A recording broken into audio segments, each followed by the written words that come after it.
इमरान खान के साथ ताकतवर जेल में आखिर क्या करना चाहते हैं? नए चीफ जस्टिस यहिया अफरीदी का कैरियर कैसा है और वो कौन है? अरशद शरीफ को दुनिया से गए 2 साल हो चुके, वकला ने किस नौयत की धमकी दी है? आज की गोरखधंधा में इस पर बात करेंगे। अस्सलाम वालेकुम, आप देख रहे हैं गोरखधंधा। अबरार कुरैशी आपसे मुखातिब हूं। इमरान खान के साथ कंपनी क्या करने का इरादा रखती है, इस हवाले से जो सहाफ़ी और बाकी लोग इस्टेब्लिशमेंट के तर्जुमान हैं, उन्होंने ये बात वाज़ह कर दी है कि इमरान खान के साथ जेल में क्या करना चाहते हैं, मुस्तकबिल में उनके साथ क्या करना चाह रहे हैं और ये सारा किस्सा है क्या। इस सिलसिले में मुनीब फारूक जो हैं वो लिखते हैं और कहते हैं और बड़ा सख्ती से कह रहे हैं कि इमरान खान को मज़ीद पीछे कर दिया गया है और उनका राब्ता भी जो है वो मुनक़ता है। वो किसी वकील से, किसी सहाफ़ी से, किसी जज से भी नहीं मिल सकते और जेल में ट्रायल के दौरान समाअत के वक्त सहाफ़ियों से बातचीत अब बिल्कुल और कभी भी नहीं होगी। जो काम अगले साल होने थे वो अभी इसी साल कर लिए जाएंगे। मुनीब फारूक साहब ने बड़ी अहम और वाज़ह खबर जो थी वो पाकिस्तान तहरीक इंसाफ को, इमरान खान साहब को, उनकी फैमिली को, उनकी वकला को, तमाम इमरान खान साहब के चाहने वालों को दे दिया। तो अब आप क्या करेंगे? यानी कि 1 साल बाद का प्लान जो था वो अब से शुरू हो चुका है। क्यों? आप बोलते नहीं हैं। और क्या वजह है? आपके मुंह में ज़ुबान है, बोलते नहीं हैं, पाँव टांगे हैं, आप चलते नहीं हैं, आप गौर व फिक्र नहीं करते, आपका दिल है, आप महसूस नहीं करते और आपकी महसूस करने वाली हिस्से मर चुकी हैं। मुझे बताइए, किसी कौम के लिए कोई नवाज शरीफ, कोई जरदारी, कोई भट्टो, कोई इमरान खान क्यों कुर्बानी देगा? क्यों इन सब ने जेलें काटी अगर अवाम उनके साथ खड़े नहीं होते? तो आखिरकार तो इन लोगों का अपने लिए तो बहुत कुछ है, अपनी नस्लों के लिए भी सारा कुछ है। तो ये जिस मुल्क और कौम के लिए खड़े होना चाहते हैं, जिस मज़हब के लिए खड़ा होना चाहते हैं, उस मज़हब के मानने वाले, उस मुल्क के अंदर रहने वाले, वो जो कौम है, जो हजूम से आज तक कौम नहीं बन रहे, तो फिर ये सियासतदान क्यों जेलें काटते हैं? हाँ, थोड़ी सी अय्याशी कर लेते हैं, वज़ीर आज़म बनते हैं, सदर बनते हैं और फिर उसकी सज़ा भी काट लेते हैं। लेकिन जिस सुराख से वो बार बार डसे जाते हैं, उसी सुराख के अंदर ये फिर से उस मोरी में उंगली देते हैं। लेकिन जब तंग किया जाता है, जब आगे से डसते हैं सांप इनको, तो इन्हें लग पता जाता है ताहम कसूरवार जहाँ पे सियासतदान है, वहाँ पे पाकिस्तान की आवाम कसूरवार ज़्यादा है। आप देखिए, इसी कौम ने इमरान खान को वोट दिए, फिर इसी इस्टेब्लिशमेंट ने और इन्हीं सियासतदानों ने आवाम के वोट की तौहीन की और बेइज्जती की और फॉर्म 45 को फॉर्म 47 में बदल दिया। तो कौम अपने हक और हुकूक के लिए अगर नहीं खड़ी होगी तो फिर ये सुन लीजिए पैगाम कि इमरान खान के साथ कोई नहीं मिलेगा, कुछ नहीं होगा, उसी सेल में रहेगा, भूखा रहे, प्यासा रहे, जो मर्जी हो। फिक्र किस बात की? गाने बनाएं, मिली नगमे बनाइए, टिकटॉक के ऊपर धूम मचाइए और बातें ऐसी होती रहेंगी। तो पाकिस्तानी अवाम और आइन शिकन हुक्मरान, ये सूरत हाल कैसी है? इस सिलसिले में अगर देखें तो माली मुश्किलात का शिकार फरहान घर का कुछ सामान फरोख्त करके आ रहा था कि डाकू उसको रास्ते में टकर गए, उससे पैसे ले लिए और उसे कत्ल कर दिया। यानी कि भूख और अफलास इतनी थी, मजबूरियां इतनी हो चुकी थी कि घर का सामान बेच के पैसे वापस लेके आ रहा था और उससे वो पैसे छीन लिए गए और ऊपर से उन जालिमों ने उसको मार दिया। बेटी मकतूल की एक बेटी है और ये तो गमों से आज़ाद हो गया, मगर घर वालों का क्या होगा? रवां बरस कराची में डकैती मज़ामत पर 104 बेगुनाह इंसान कत्ल हो चुके हैं और बिलावल को फुर्सत हो तो पूछ लें ज़रा।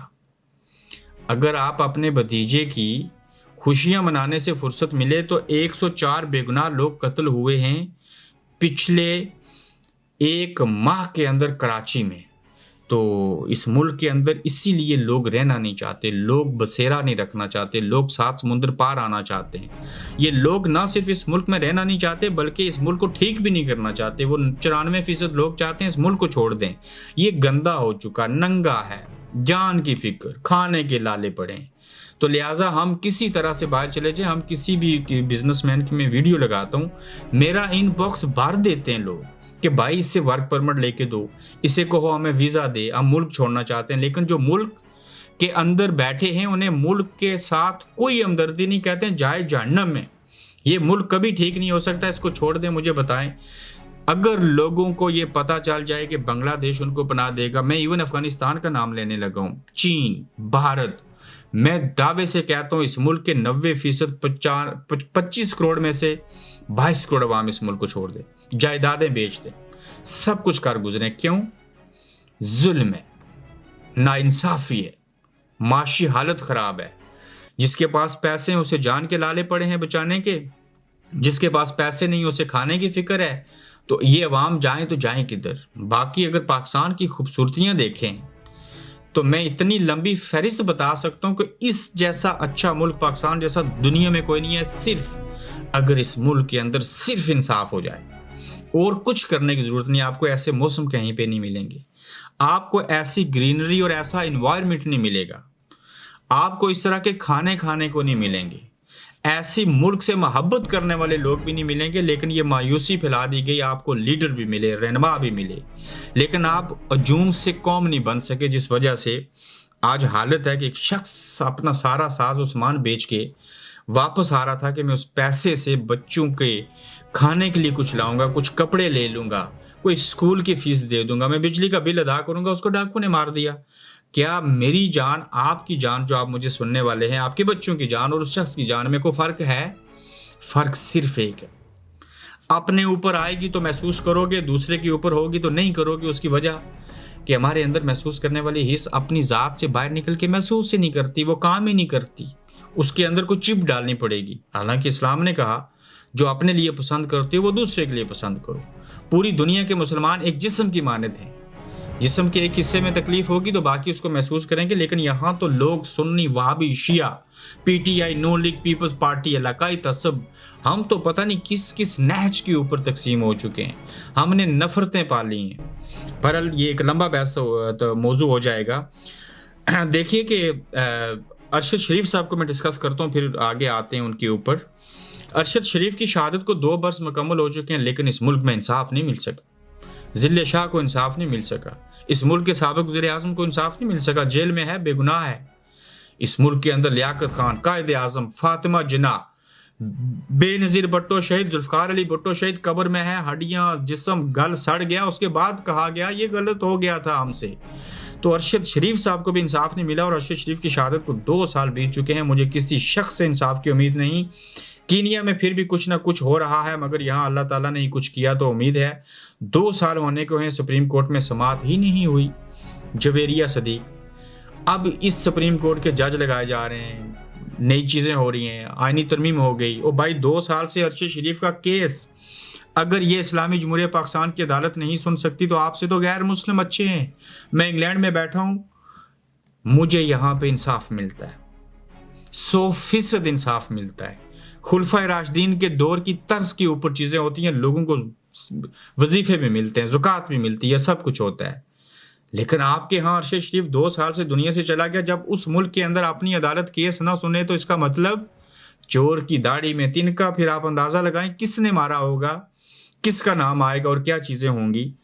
जस्टिस यही आफरीदी जो हैं, इनकी ज़िंदगी के ऊपर एक नज़र डालते हैं, ये बड़ा इंपॉर्टेंट है, आप लोग समझ जाएंगे। कहते हैं कि किसी का कोई किरदार जानना हो तो उसके बारे में जानना होता है कि वो किसके घर पैदा हुआ, कब पैदा हुआ, किसने तरबियत की, वालिदैन कौन से थे, कबीला कौन सा था और क्या चीज़ें हैं।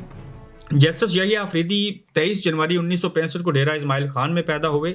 इब्तदाई तालीम HESN कॉलेज लाहौर से हासिल की, गवर्नमेंट कॉलेज लाहौर से ग्रेजुएशन की, जबकि पंजाब यूनिवर्सिटी लाहौर से MA माशियात की डिग्री हासिल की। इनको इकोनॉमिक्स के बारे में भी अच्छा इल्म होगा।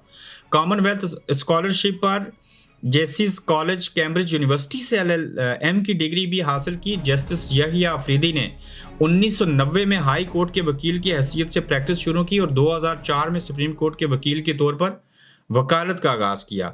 जस्टिस यहिया अफरीदी ने खैबर पख्तूनख्वा के लिए बतौर असिस्टेंट एडवोकेट जनरल की खिदमात भी सर अंजाम दी।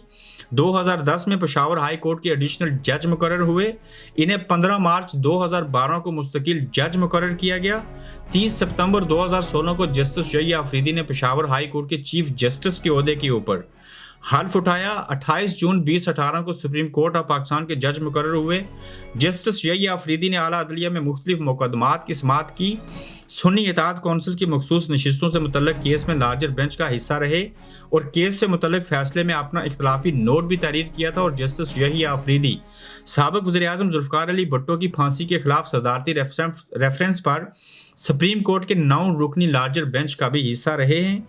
जस्टिस यहिया अफरीदी ने Supreme Court practice and procedure ordinance 2024 की 3 रुकनी जजिस कमेटी में शामिल होने से माजरत कर ली थी। बतौर चीफ जस्टिस पाकिस्तान नामजदगी पर उनके आबाई शहर में खुशी का समा है। याद रहे जस्टिस शोइया अफरीदी इस वक्त सुप्रीम कोर्ट में सीनियरिटी के लिहाज से तीसरे नंबर पर हैं और अब भी मुखालफीन ना कहूँगा बल्कि जो पीटीआई भी है वो भी ये बात कह रही है और सख्ती से कह रही है कि हमें इनसे इंसाफ की उम्मीद है। सिर्फ ये जस्टिस मंसूर अली शाह का हक लेकर खुद चीफ जस्टिस नहीं बने इससे इनकार कर दें।